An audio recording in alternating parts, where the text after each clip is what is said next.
राजस्थान के जालौर में दलित बच्चे की मौत के मामले में बड़ा अपडेट सामने आया है। परिजनों ने पुलिस पर जबरन अंतिम संस्कार करवाने का बड़ा और गंभीर आरोप लगाया है। अंतिम संस्कार के लिए परिवार को बंधक बनाने का आरोप भी लगाया गया। अंतिम संस्कार का विरोध करने पर परिजनों से मारपीट का आरोप भी है।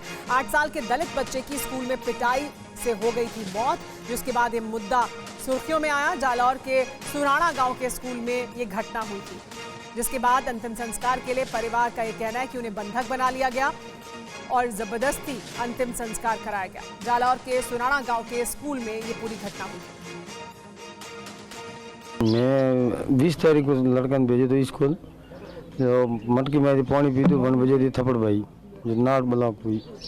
बहनी से जात क्या हो, जो मेरे मटकी में पानी क्यों पिया। ये सैलून शॉप चलाकर ही साल में करोड़ों कमाते हैं। आपको कमाना है, इनसे सीखना है तो फ्रीडम ऐप को अभी डाउनलोड करो। इसमें 2-3 चीज़ें हुई सर। पहला तो घटना जो हुई है वो एक हत्या हुई है, वो सब कुछ है। उस मामले में दुखी बैठे थे और जब अहमदाबाद में इस डेथ हो गई तो उसके बाद में हम परिजन लोग हैं वहाँ से यहाँ ला रहे थे, तो उसमें पुलिस ने है वो पिताजी का फ़ोन ले लिया, ड्राइविंग पुलिस कांस्टेबल ने की और उसके बाद में है 2 कांस्टेबल उसके साथ रहे। एक तरह से उनको बंधक बना करके और घर तक लाए ताकि वो बीच में रुक नहीं सके, किसी से बात नहीं कर सके। इस कंडीशन में यहाँ आने के बाद में पुलिस ने पूरे घर को घेर लिया और अपनी कस्टडी में लेकर के और इनको किसी से बात नहीं करने दिया। इस तरह से हमारा यही चीज़ है कि क्यों इनको इस तरह से बंधक बना करके उनके अंतिम संस्कार कराया गया। ये जो मांगे कह रहे थे उस मांगों से पहले लाठी चार्ज किया गया। इनके पिताजी के लगी, चाचा के लगी, बाकी लोगों के लगी और उस लाठी चार्ज में सभी की चोटें लगी है, सर पे पट्टियां बांध के बैठे हैं। तो ये सांत्वना है वो दी गई। इस तरह का जो व्यवहार हुआ हमारे साथ पहला नहीं 2 अन्याय हुए हैं। पहला अन्याय तो हुआ जब उसकी हत्या हुई, दूसरा अन्याय है कि प्रशासन का रवैया था उसकी वजह से हुई। ये 2 आपके कहने का मतलब है जबरदस्ती जो है अंतिम संस्कार कराया गया प्रशासन और पुलिस की तरफ से? बिल्कुल जबरदस्ती है। जो मांगे रखी गई थी उस मांगों में से किसी भी सिर्फ आके सभी मांगों पर विचार किया जाएगा, उसके अलावा कोई बातचीत नहीं की। किसी के साथ में बैठकर चर्चा तक नहीं होने दी।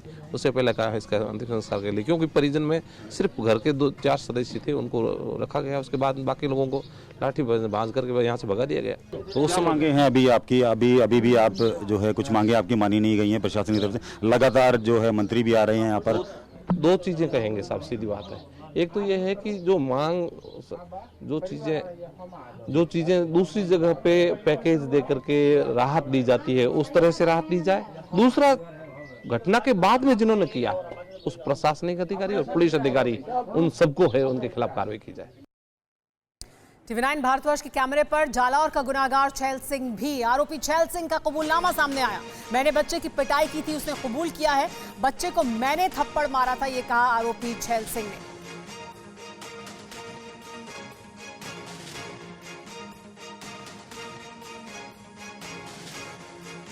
तस्वीर आप देख रहे हैं आरोपी छैल सिंह की, जिसने ये कबूल किया TV9 भारतवर्ष के कैमरे पर कि उसने थप्पड़ मारा था बच्चे को, जिसके बाद उसकी मौत हुई। पहले से वो बीमार था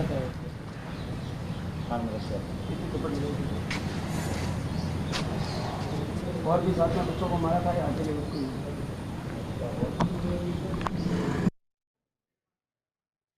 आपको बता दें कि जालौर का जो गुनाहगार है छैल सिंह, उसने TV9 भारतवर्ष के कैमरे पर इस बात को कबूल किया है कि उसने ही थप्पड़ मारा था बच्चे को।